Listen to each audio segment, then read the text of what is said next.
त्र्यंबकं यजामहे सुगंधिं पुष्टिवर्धनम् उर्वारुकमिव बन्धनान् मृत्योर्मुक्षीयमामृतात्।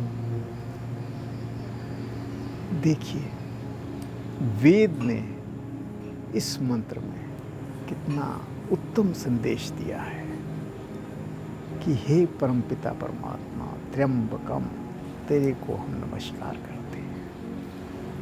तूने संसार में इतना सुगंधित चीज़ें दी हैं, इतनी अच्छी चीज़ें दी कि हमारा दिन भर दिन शारीरिक और मानसिक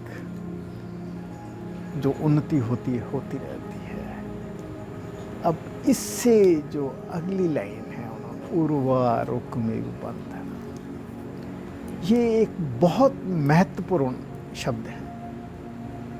क्या होता है? उर्वारुक बोलते हैं एक फल जो पकने के बाद डाली से अपने आप अलग हो जाता है, और जब ये अलग होता है इसमें असीम खुशबू होती है जिसको फूड के नाम से बुलाया जाता है। ये हाँ एक बहुत उत्तम संदेश दिया गया है कि हे प्राणी, तेरे अंदर असीम शक्ति है, इतनी शक्ति है कि उस संसार को खुशबू से भर सकता है, परंतु किसी कारणवश हम उस शक्ति से अनभिज्ञ होते हैं। तो ये संदेश दिया गया है कि जिस प्रकार ये फल अपना पूरा यौवन, पूरी शक्ति दिखाने के बाद, पूरी खुशबू दुनिया में फैलाने के बाद डाली से अलग होता है, हे प्राणी मात्र तू भी अपना पूरा पोटेंशियल, पूरी शक्ति, पूरा सामर्थ्य दिखाने के बाद हम परमात्मा से ये गुजारिश करते हैं कि हमें इस संसार से उठाना है। हालांकि हमने इसको खाली स्वास्थ्य वृद्धि के लिए रखा हुआ है।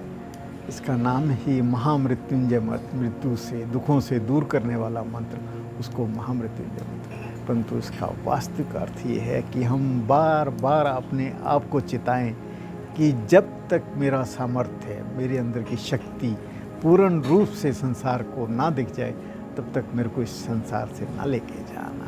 सुख दुख संसार में आएंगे, मृत्यु और मोक्ष आते रहेंगे, परंतु आपको अपना लक्ष्य याद होना चाहिए।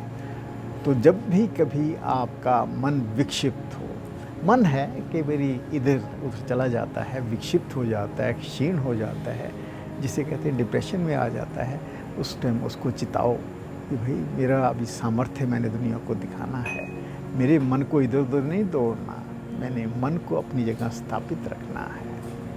और दूसरा एक इसने प्रार्थना की है परमात्मा से, गायत्री मंत्र। गायत्री मंत्र का जो लास्ट शब्द है धियो यो न प्रचोदयात्, मेरा मन जो इधर उधर भटक जाता है, क्षीण हो जाता है, डिप्रेसिव हो जाता है, इसको शक्ति दे। धियो यो न एक रास्ता, अच्छा रास्ता दिखा, ताकि मैं अपने मार्ग पे चलता हूँ, वेद मार्ग पे चलता हूँ, खूब तरक्की कर सकूँ। तीसरा संदेश दिया है कि आपका जो वातावरण है वो आपको ही नीचे या ऊपर लेके जाता है, कभी डिप्रेसिव करता है, कभी एक्टिव करता है। कोशिश करिए किसी भी ऐसे वातावरण में नहीं रहना जहाँ पर आपको डिप्रेशन मिले, ऐसे लोगों का साथ नहीं देना जो नेगेटिव हो, अपने आप को पॉजिटिव बना के रखते हैं। अगर कोई ऐसा मिलता भी है, उससे या तो दूरी कर दो या उसको समझाओ कि डिप्रेशन का कोई मतलब नहीं है, हमारे को भगवान ने बहुत सामर्थ्य दिया हुआ है, हमने उसको पूर्ण करना है।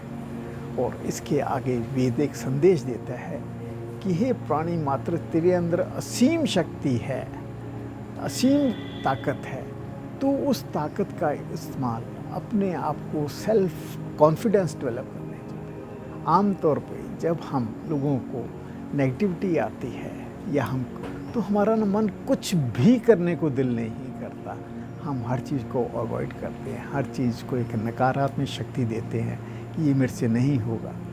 परंतु जब भी कभी ऐसी कोई चीज़ आए, ऐसी सोच आए, उस काम को अवश्य कीजिए, अच्छे काम को, बुरे काम को नहीं।